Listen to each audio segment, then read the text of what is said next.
बलवान व्यक्तियों को रेगिस्तान में पानी से भरा एक पवित्र प्याला मिला और उनका साथी प्यास से मरने वाला था।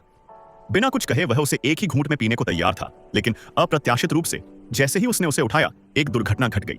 एक अदृश्य शक्ति ने उस आदमी को तुरंत बारूद में बदल दिया। इस दृश्य ने जियाओ हे को बुरी तरह डरा दिया, लेकिन वह फिर भी दृढ़ संकल्प के साथ होली ग्रेल की ओर चला, अन्यथा इस निर्जन रेगिस्तान में केवल मौत ही उसका इंतजार कर रही होती। पानी का यह गिलास जीवन की आशा और अज्ञात के भय दोनों का प्रतिनिधित्व करता है। उसका मस्तिष्क तनावग्रस्त था और उसने सावधानी पूर्वक पवित्र ग्रेल को हाथ में लिया, लेकिन आश्चर्य की बात यह थी कि उसके साथ कुछ भी असामान्य नहीं हुआ और उसने उसे बड़े घूंटों में पी लिया। जैसे ही वह आनंद ले रहा था, जमीन पर एक दृश्य ने उसके दिल को दहला दिया। उसने सूखी रेत को नंगी आंखों से देखी जा सकने वाली गति से घास में बदलते देखा। जल्द ही इसने पूरे रेगिस्तान को अपने घेरे में ले लिया और एक हरा भरा जंगल बन गया। तब से वह अपने जीवन के शिखर पर पहुंच गए। कई वर्षों बाद उन्होंने होली ग्रेल द्वारा लाई गई महाशक्तियों का उपयोग इस भूमि के ग्रामीणों की चोटों को ठीक करने के लिए किया और उनकी मुलाकात अपने जीवन के प्यार से भी हुई। सुंदर लड़की का दिल जीतने के लिए जियो हे ने तुरंत अपनी विशेष क्षमता का इस्तेमाल किया। उसने अपना हाथ हिलाया और मॉर्निंग ग्लोरी तुरंत बर्तन से बाहर आ गई। उसकी चाल काम कर गई और उसने जल्द ही बेला की स्वीकृति प्राप्त कर ली।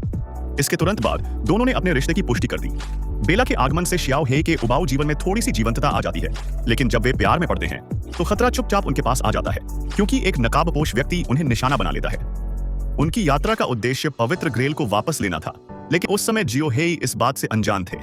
वह बेला को एक रहस्यमय वेदी के पास ले गया और उसे एक जादू का शो दिखाया।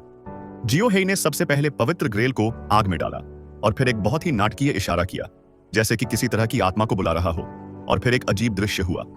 अप्रत्याशित रूप से पीने के पानी का एक पवित्र कटोरा अचानक एक प्राचीन तलवार में बदल गया। तो नकाबपोश आदमी अचानक प्रकट हुआ और वह आदमी अभी भी उसमें डूबा हुआ था। जब उसकी प्रेमिका बेला ने यह देखा तो उसने जल्दी से अपने प्रेमी को रोक दिया। वे तीनों तुरंत घबरा गए और लड़ने के लिए तैयार हो गए। हालांकि उस नकाबपोश व्यक्ति में किसी भी प्रकार की सैन्य नैतिकता नहीं थी। उसने तलवार पकड़ने का नाटक किया और बेला को बंधक बनाने का अवसर लिया। इस प्रकार उसने जियो हे को कलाकृति सौंपने की धमकी दी। अप्रत्याशित रूप से बेला को ईर्ष्या नहीं हुई। वह पलटी और नकाबपोश आदमी को भागने के लिए एक बंदर दिया तथा उसका नकाब वहीं फाड़ दिया। नकाबपोश व्यक्ति तुरंत क्रोधित हो गया और उसने बेला के पेट में चाकू घोंप दिया। अपनी प्रिय महिला को अपनी बाहों में मरते हुए देखकर जियो हे का दिल टूट गया और उसके क्रोध ने उसके छोटे से ब्रह्मांड को पूरी तरह से विस्फोट कर दिया। तुमने उसे मार डाला, अब मैं तुम्हें मार डालूंगा।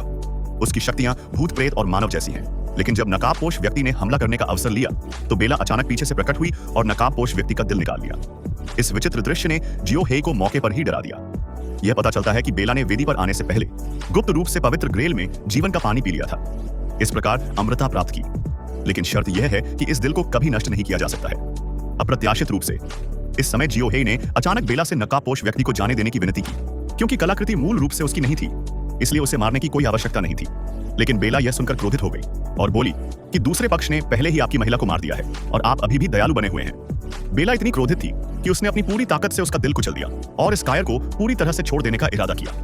हालांकि सभी ने सोचा कि बेला पूरी तरह से मर जाएगी, लेकिन अप्रत्याशित रूप से न केवल वह मर नहीं गई, बल्कि उसके शरीर में दानव सक्रिय हो गया और वह एक सांप दानव में बदल गई। उसका व्यक्तित्व भी काफी बदल गया। वह तलवार पकड़े बिना किसी हिचकिचाहट के वेदी को नष्ट करती नजर आई।